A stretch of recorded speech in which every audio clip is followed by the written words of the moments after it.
First session on national values indispensable for the credibility of Parliament. The next session begins immediately. All designated consultative forum members are requested to be available.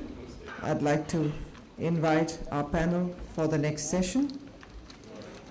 Chairing the session is Shri Jayaprakash Narayan, founder of the Lok Satta Party.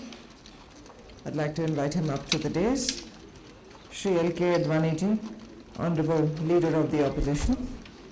Shri Suresh Prabhu, Member of Parliament, and Justice J.S. Verma, former Chief Justice of India. We'd like to welcome Shri L.K. Advaniji, Leader of the Opposition, with a bouquet of flowers. I'd request Shri Bharatji to present a bouquet of flowers and welcome Advaniji.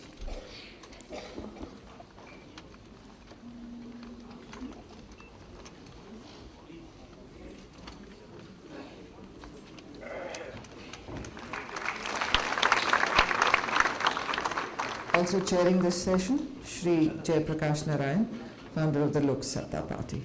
Welcome, sir. And may I hand the session over to you. Shri Advaniji and friends, 2,500 years ago, the great philosopher Plato wrote the Republic. He assumed that if philosophers were kings, and if kings were philosophers, there would be no need for the laws. Because after all, who knows best? If the philosopher himself decides what is best for the people, mortal laws are immaterial. But years later, Plato wrote a far more important, though much less recognized book, because by then he realized that philosophers do not necessarily become kings. And if indeed philosophers do become kings, they do not necessarily remain philosophers. And if they indeed remain philosophers, they do not necessarily have the power to influence everybody. And therefore, we require a system of laws. Values are eternal, as Pujya Swamiji, the distinguished speaker, and the Chief Justice mentioned. And values certainly guide our lives throughout generations and throughout history. And values exist in abundance in our society.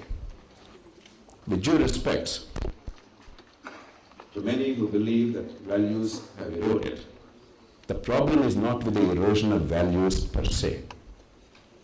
The problem is with the erosion of institutions that ought to sustain values. Values are like the water in the glass, in that container. The water always exists. But without the container, the water evaporates. It's there somewhere without form or content in a usable form. And the container is the one that holds the water and makes it usable. And that is the institutions. Without the institutional framework that nurtures, sustains, promotes, and rewards values and behavior based on good values, no matter how much we lament decline in values, things will continue to seem to deteriorate. In our great civilization, values continue to inspire us, but they do not necessarily promote our behavior in tune with those values.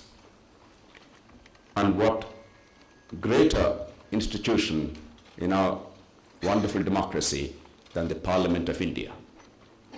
The Parliament is not only the embodiment of the sovereignty of the people of this country, it's the lawgiver, it is the mother of the government in our Westminster model of parliamentary democracy. It's the one that enforces accountability, and it's the one that ought to set example to all of us. The Honorable Speaker eloquently told us what we all are aware of and are anguished about.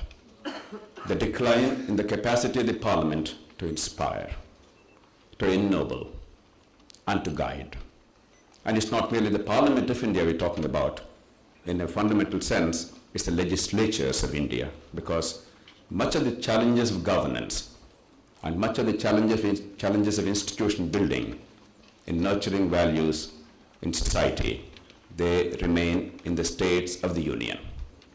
While the Union Parliament obviously is the embodiment of our Constitution, the real problems and challenges obtain at the local level. It's hard for us sitting in Delhi to recognize that, but I ask all of you to please recognize that the soul of India is going to be determined, its future is going to be determined by what happens in the states and in local governments. Confucius, a contemporary of Plato and Socrates, he said, "The superior man understands what is right. The inferior man understands what will sell." The predicament of India, the predicament of politicians everywhere, but particularly in India, is to meet this challenge of making the right thing saleable. It's easy for us to blame politicians. We love to hate our politicians. It's not a particularly Indian pastime. It's a global democratic pastime. This healthy skepticism is necessary.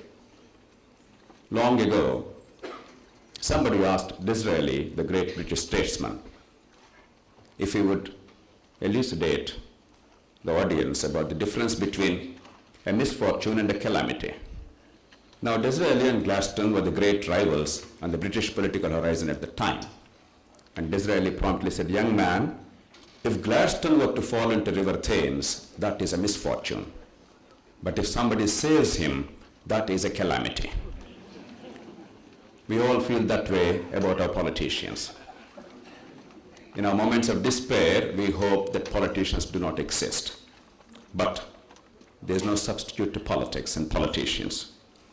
Today, I hope Sri Advaniji and Suresh Prabhu will address a fundamental challenge: how to make the right thing saleable, how to make honesty compatible with survival in public life. Because in this country, politicians have become victims of a vicious cycle. The money power in politics, vote buying, phenomenal money power. In the state of Andhra Pradesh, where assembly elections are due in the next few months, Shri Advaniji was there in Andhra Pradesh the other day, about 4,000 crores is going to be spent only in the state assembly election. And Swamiji, I am not guilty of untruth. I am speaking the truth. 4,000 crores in one state assembly in one election. And in terms of purchasing power parity, that is over 10 times what was spent for the American presidency in the final phase of the general election by the two leading candidates. In our country, one legislative assembly election costs 10 times more than the American presidency. Most of it is illegitimate and unaccounted. It's easy for us to blame politicians. How do you change the incentives? And of course the freebies, the 2 rupees rice, the free power, color television, and 100 other things. And the speaker so aptly said, the fragmentation of India. The idea of India is in retreat because of subnational impulses and divisive forces. Therefore, I have 2 questions of the distinguished panel here, because we are here to find answers, to seek answers and to pursue them relentlessly. Question 1. Political parties are central to a polity. They may not have much of a constitutional status except an incidental mention in the 10th schedule. They may not have much of legal recognition except some incidental mention about recognition of political parties. But without political parties, a democracy cannot survive. So how do we make political parties themselves democratic? How do we make them choose the best to represent us? Because without their choosing the best, our choice at the ballot box is inconsequential. We choose between the Tweedledum and Tweedledee. How do we make political parties democratic and accountable? Are the parties in the country willing to discipline themselves, to abide by a code of conduct and by a regulation? Question 2. The marginal vote that is required to get elected in our Westminster model of democracy compels political parties to resort to many dirty tricks. There's no point blaming them. We have a system of all or none. Winner takes all. There are no second prizes. If you get one vote less than the winner, then you lose out. That quest for the marginal vote makes people compete heavily, harshly, immorally, to buy the vote with money and liquor and to do all sorts of things and make all sorts of promises. Can we think in terms of switching over to a system where the people's voting percentage is translated into legislative presence so that the best can come in, so that we don't have to do the dirty things to get into office? And there are fears of fragmentation. Can we have a reasonable threshold so that a certain percentage of vote will guarantee representation, not 1 or 2%, to break up India on grounds of caste and region and religion? At least the state as a unit. Otherwise, the idea of India is in retreat. The major national parties, and the leader of one of those parties, Sri L.K. Advaniji, is here. They are now in retreat because in large states of India, the national parties are disappearing. Subnational forces are making increasingly their presence felt. And therefore, may I ask of two very distinguished philosopher kings who represent two generations to address these questions and come up with answers so that we can see light at the end of the tunnel. I have the pleasure and honor of inviting Sri L.K. Advaniji, whose immortal words in 1977 still ring in my ears. He addressed the press, the media, and said, "When you were only asked to bend, you preferred to crawl." That was in 1977. That continues to be the pattern. We seem to take the path of least resistance. In fact, we seem to take a path which is calculated to do damage even when there is no resistance. The challenge is, how do we change it? And before Sri Advaniji begins his presentation, may I request Justice J.S. Verma, the former Chief Justice of India, to come onto the dais.